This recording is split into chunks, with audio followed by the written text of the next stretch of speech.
하나님 말씀 에베소서 6장 1절에서 9절 말씀입니다. 신약성경 316면 에베소서 6장 1절에서 9절입니다. 살아계신 하나님의 말씀을 이 시간 경건한 마음으로 합독하시겠습니다. 함께요. 자녀들아, 주 안에서 너희 부모에게 순종하라. 이것이 옳으니라.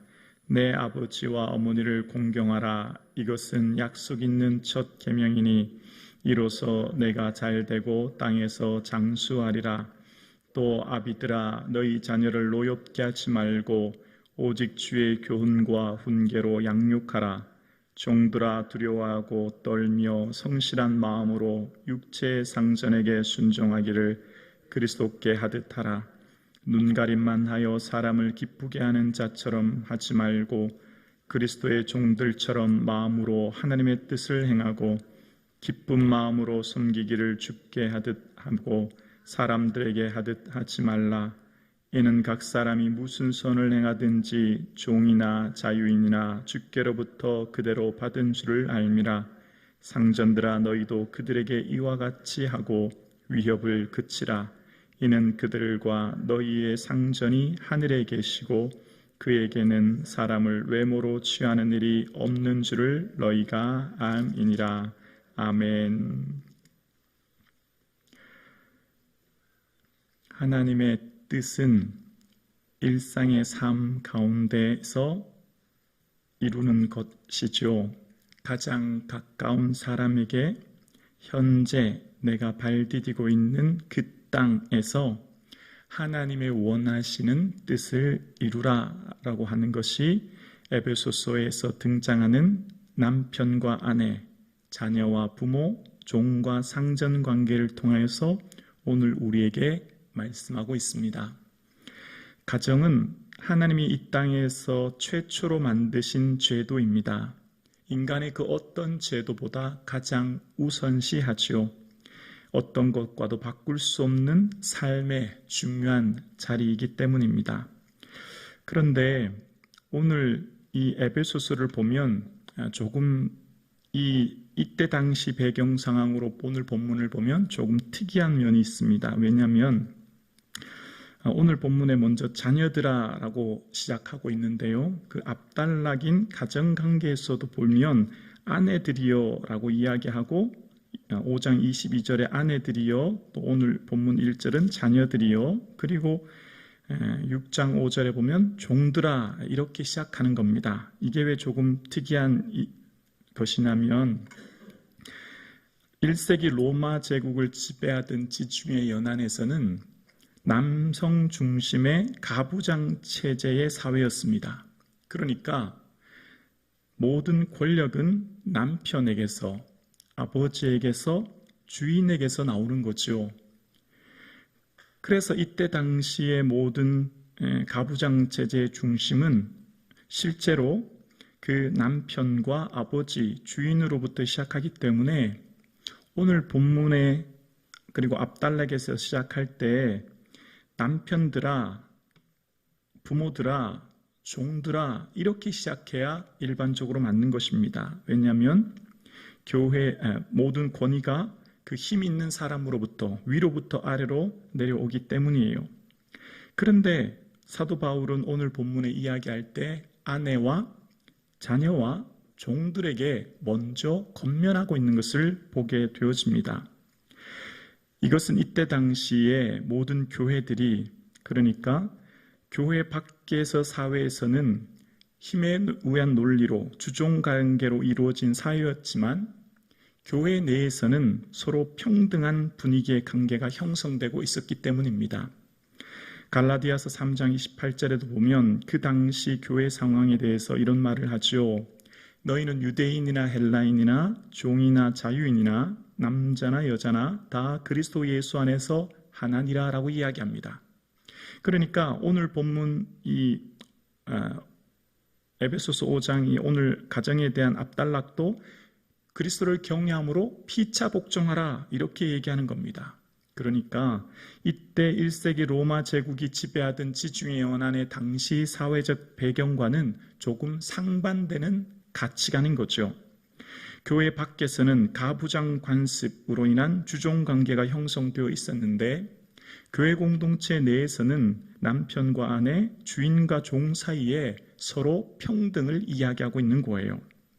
그래서 이것을 선교적 관점으로 볼 때 만일 신앙생활을 하지 않는 사람들이 교회 내 공동체로 들어왔을 때 불신 남편이 자기 아내나 자녀나 노예가 교회에 갔을 때 교회는 이런 가부장적 주종관계가 아니라 서로 평등한 공동체를 추구한다라고 하는 얘기를 들었을 때 교회로부터 불순한 태도, 그러니까 평등이라는 것을 배워서 종이 주인에게 불순종하거나 반항하거나 자녀가 부모에게 순종하지 않으면 오히려 선교에 방해가 될 수 있기 때문에 사도 바울은 1세기 교회들을 향해서 먼저 힘이 없는, 그러니까 어쩌면 상대적으로 권력에서부터 소외되었다고 할 수 있는 아내와 자녀와 종들에게 먼저 권면하고 있는 겁니다.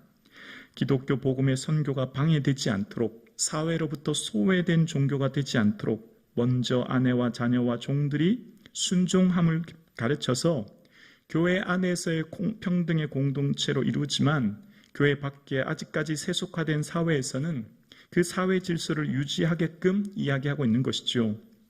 그러면서 오늘 본문의 자녀들아 주 안에서 너희에게 순종하라 이것이 옳으니라 라고 권면하고 있는 것을 봅니다. 순종이라고 하는 단어는 헬라어 단어는 두 개의 단어가 합쳐져서 만들어졌는데요.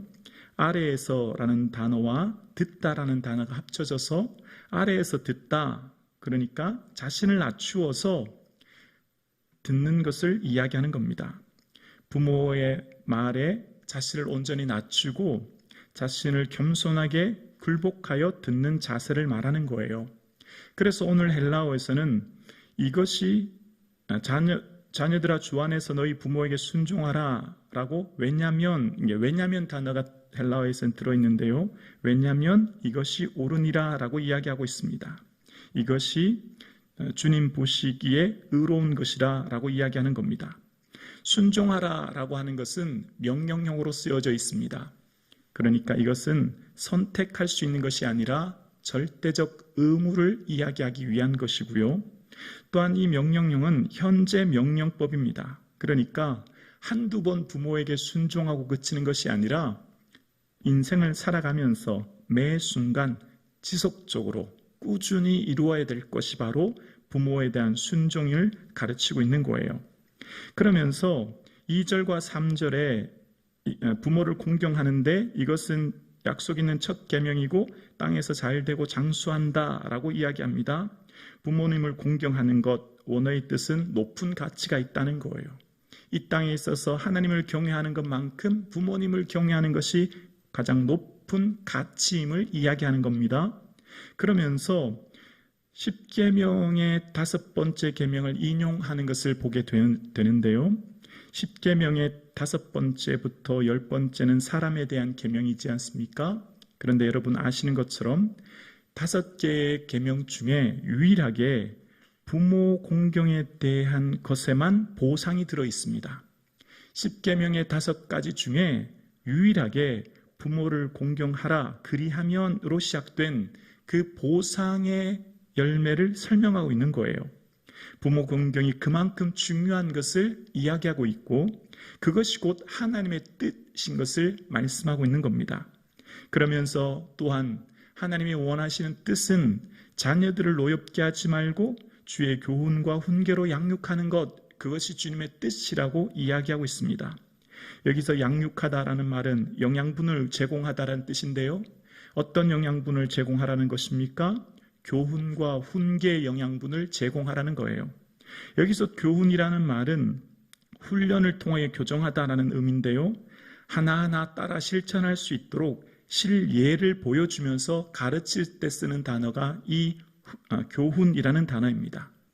교관이 훈련소에서 훈련 동작을 하나하나 보여주면서 훈련병들에게 그 훈련을 가르치듯이 여기 쓰인 교훈은 말이 아닌 삶으로, 그러니까 훈련을 통해 실제 예를 통해 따라할 수 있도록 모범을 보일 때 쓰이는 단어가 바로 이 교훈이라는 단어인 거죠. 그러니 부모는 삶에 있어서 언어가 아닌 삶으로 하나님을 어떻게 경외하는지, 어떻게 믿음으로 살아가는지를 그의 삶의 모습을 통해 자녀들에게 구체적인 예를 보여주면서 살아가라라는 거예요. 그것이 자녀들을 향한 영양분이라는 겁니다. 그것이 자녀들을 향해 올바른 영양을 공급하는 것이래요. 그리고 또한 훈계라고 이야기합니다. 이것은 부드러운 겉면을 이야기합니다. 마치 교훈이 강하고 거친 교훈이라면 훈계는 아주 부드럽게 감싸고 다독이는 사랑의 표현인 거죠. 교훈이 아버지의 어떤 거친 훈련의 측면을 이야기한다면 훈계는 어머니의 따뜻한 사랑을 표현한 것이라고 생각할 수도 있죠. 그러니까 자녀들을 향해 아버지의 강한 훈련처럼 훈련을 시키지만 또한 어머니의 사랑으로 감싸듯이 영양분을 공급해서 믿음 안에 올바른 공동체를 세울 수 있도록 살아가라는 것이 주님의 뜻이라는 겁니다. 주님의 뜻은 멀리 있는 것이 아니라 거대 담론을 말하는 것이 아니라 지금 현재 내가 발 디디고 있는 일상의 삶이 곧 하나님의 뜻을 이루는 장소요, 일상에서 만나는 가장 가까운 사람이 곧 하나님의 뜻을 이루는 대상임을 오늘 본문은 우리에게 이야기하고 있는 것입니다. 오늘 이 새벽 함께 예배드리시는 사랑하는 성도님, 저와 여러분의 삶에 주님의 뜻을 이루는 귀하고 복된 삶 되어질 수 있기를 주님의 이름으로 축원합니다. 나의 가정에서, 나의 삶 속에서 내가 만나는 가장 가까운 사람에게 예수 그리스도의 향기를 드러내는 복된 하루 되어질 수 있기를 주님의 이름으로 축원합니다.